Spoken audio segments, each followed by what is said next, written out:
Так, достар, шәкірттер, трейдерлар, қазір сіздерге мен лот санын санауды түсіндіретін боламын. Жалпы лот дегеніміз не? Осыны түсініп алайық. Ең бірінші, лот дегеніміз бұл біздегі именно трейд жасауда, мысалы алтын болсын, акция болсын, трейдинг әлеміндегі бұл бір өлшем бірлік. Мысалы біз килограмм, грамм деген сияқты нәрсемен өлшем бірлік жасаймыз, сол секілді бұл біздегі сауда өлшем бірлігі болып табылады. Сауда өлшем бірлігі, Енді қараңыздар, бізде алтында ең аз лотымыз ол бізде 0,01. Бұл дегеніміз бізде $10 білдіреді. 0,1 десек, бұл бізде $100 береді. $0 емес, мына жерде 1 десек, просто 1 дейтін болсам, мына жерде, просто 1 дейтін болсам, бұл біздегі $1000-ға теңдік білдіреді. Неге? Өйткені бізде плечо деген нәрсе бар. Плечо дейді. Плечо. Мысалы, бізде бұны біз, яғни МТ5, мета-5 терминалмен осы сауданы жасаймыз. Осыларды мета-5 терминалмен жасаймыз. Енді бізде брокерский счет бар. Брокерский счет, брокер. Яғни брокер дегеніміз бұл біздің кішігірім банк секілді. Мына мета-5-ке біздің мына жақтағы Каспидағы ақшамызды аудару үшін біз тікелей сала алмаймыз. Біз через мына брокерский счет арқылы сала аламыз. Самый дұрысы осы брокерский счет арқылы біз өзіміздің мета-5-імізге ақша саламыз. Енді мына брокерский компанияда, біз брокерский компанияда не істейміз? Бұл жер бізге мына салған $10-ымызды біздегі бір көбейту 100, немесе бір көбейту 200, немесе бір көбейту 1000, 2000 деген сияқты, немесе вообще плечо, былайша айтқанда плечосыз да ала беруге болады. Бірақ мынада риск жоқ, мынада сәл риск бар. Және бір көбейту 50 дегендер де бар, 20 дегендер де бар да. Мысалы, сіздің мына салған $10-ыңызды егер бір көбейту 100-ге қоятын болсаңыз, сізге 100-ге көбейтіп береді. Сонда сіз мына $10-ға 001-ден 10 штук алтын ала аласыз деген сөз. 10 штук алтын ала аласыз деген сөз. Егер бір көбейту 200 немесе 2000-ға қоятын болсаңыз, бар $10-ыңызға 20 немесе 30 штук аша бересіз деген сөз. 001 деген сияқты. Мысалы, қазір тоже түсіндіріп өтейін. Мысалы, қараңыз. Сізде $10 салдыңыз делік, депозитіңізге $10 салдық делік. Допустим, депозитіңізге $10 салдық. $10 салдық.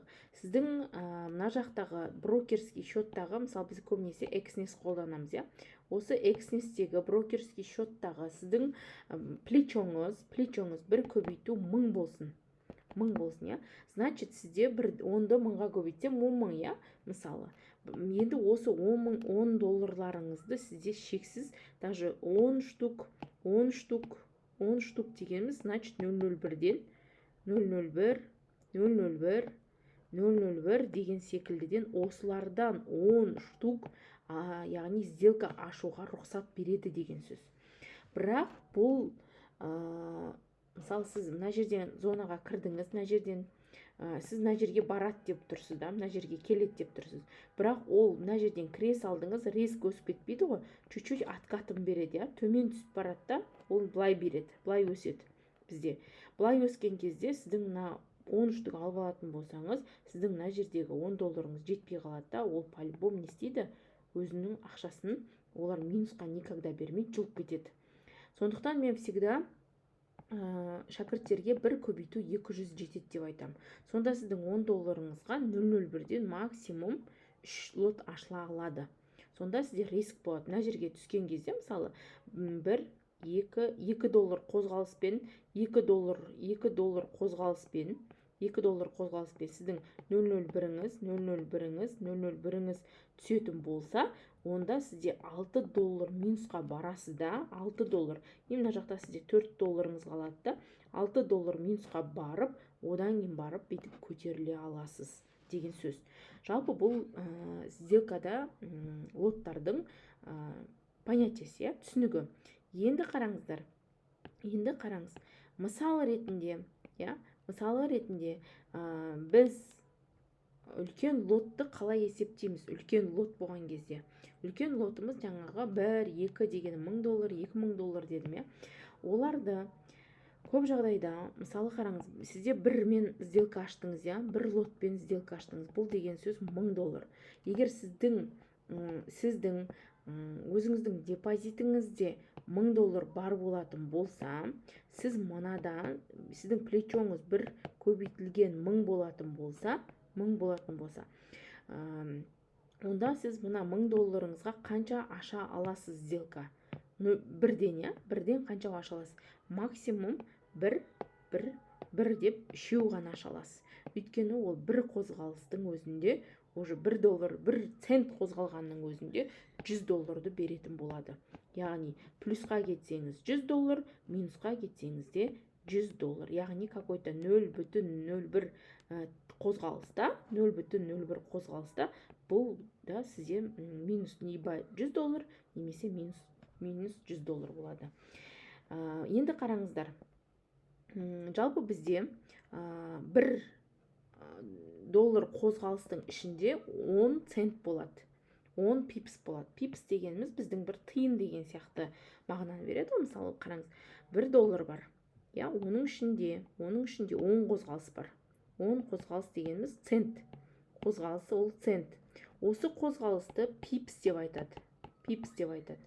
Сонда $1 сізде $5 астыға құлап берсе, немесе $5 үстіге өсіп берсе, значит бізде трейдингтің тілінде 50 пипс жүріп берді дейді. 50 пипс жүріп берді дейді. Неге 50 пипс? Себебі $1-дің ішінде 10 қозғалыс болса, $5-дің ішінде 50 қозғалыс бар. Яғни оның әр қозғалысы ақша. Мысалы, неге ақша? Біз 001-мен кірген кезде байқамаймыз оны. Бірақ 0,1 деген сделкалармен кірген кезде, мысалы сізде 3300-ден кіретін болсаңыз, қозғалысқа ол 3000, ол мынандай, осы жерден сделкаға кірдіңіз делік, бірақ ол 3310 болатын болса, мына 1000-мен кіретін болсаңыз, мына жерде уже сізде плюс $10 болып тұрады. Ал егерде ол 3290 болатын болса, минус $10 болып тұрады. Түсініңіздер ме? Яғни каждый $10 қозғалысты береді. Сонда $1-дің ішіндегі 10 қозғалысты біз, яғни 10 пипс деп айтады екенбіз. Немесе $5-дің қозғалысын 50 пипс деп айтамыз. $10 қозғалыстың жүрісін біз қанша дейміз? 100 пипс деп айтады екенбіз. Яғни сделка ашқан кезде мен айтуым мүмкін, бізде 100 пипс болды, 50 пипс орындады, 120 пипс қозғалыс берді деген кезде сіздер түсінбей қалуларыңыз мүмкін. Сол себептен де осы сабақты арнайы түсірдім сіздерге. Енді бұл сабақтан кейін, жалпы бұл сабақтан тағы не түсіндіріп бере аламын? Мен лот санын есептеуді түсіндірем. Лот санын қалай есептейміз біз? Мысалы, сіз $100 салатын болсаңыз, сіз всегда стопты $5 немесе $3 қоятын болсаңыз, біз лотты қалай есептейміз? То есть бізге қанша $100-ға қанша сделка ашуға болады деген сұрақ. Мысалы, сізде $100 болатын болса, шотыңызда сіз қанша $100-ға қанша сделка ала алам? 001-ден қаншау, 002-ден қаншау, 003-ден қаншау десеңіз, былай есептейміз. Лоттың арнайы формуласы бар. Мысалы, сіз қанша $1 стопқа бересіз? Сізде $100 бар. Енді сіз $5 стопқа қоятын болсаңыз, немесе $4 стопқа қоятын болсаңыз, 100-ді бөлесіз 400-ге. 400-ге болады. Өйткені ол $4-ымыз бізде жалпы лотты есептеген кезде бізде 400 деп есептеледі. $4 қозғалысыңызды 400 пипс деп есептейді. Оны бөлеміз біз 400-ге. Яғни бөлетін болсақ, бізде 0,25 шығады. 0,25. Сіздің барлық ашатын сделкаларыңыз общий 0,25-тен аспау керек. Негізінде мен былай айтам. $100-ға максимум 0,01-ден төртеу немесе 0,02-ден екеу, 0,03-тен біреу, екеу дейікші тоже мына жерде екеу, мына жерге үшеу дейік. Неге осылай ашуға мен кеңес берер едім негізі. Либо 0,01-ден 4 сделка алып кіресіз, не 0,02-ден екеу алып кіресіз, немесе 0,03-тен екеу аласыз. Сонда сізде мына жерде бізде риск сақталды деген сөз. Риск сақталды. Енді осыны не істейсіздер? $50 кезде $50-ға есептейсіз. $200 болса $200-ға есептей бересіз. Жалпы осылай лот саны. Мысалы, мен всегда $200 салам. Мен всегда $200 салам, я? $200-дан бастайым. Не нәрсе болсын, я $200-дан бастайым, бірақ $200-ға мен өзім қанша лот алып, қаншасын рискқа сақтаймын. Оны мен былай айтам. Мысалы, мен $200 бар делік, $200 бар, $200 салдым. Мен всегда 0,03-0,03-тен үшеу алам. Сонда мен риск сақтап тұрым. Риск.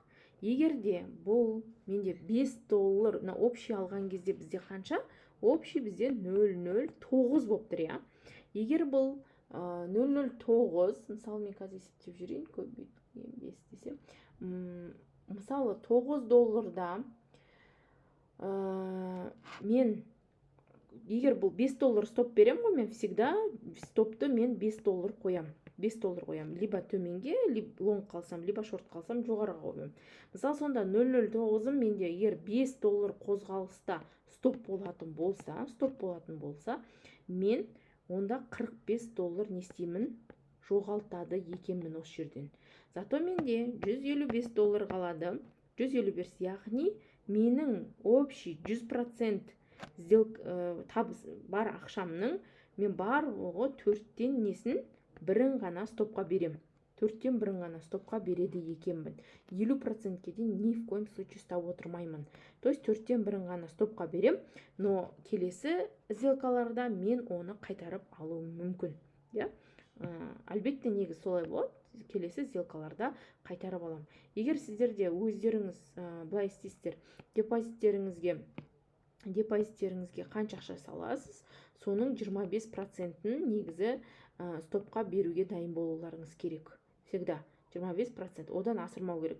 30 емес, 40 емес, 50 емес, именно 25% болды.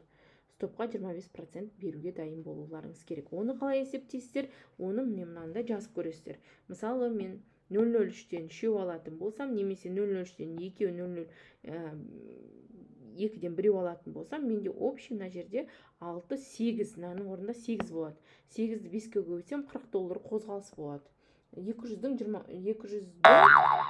көбейтілген 25%-і ол $50 екен негізі. 200-дің 25% $50 екен, хотя мен $45 ғана минусқа беріп тұрмын, даже 0,09-дің өзінде. Түсініңіздер ме? Солай есептеп берсеңіздер болады.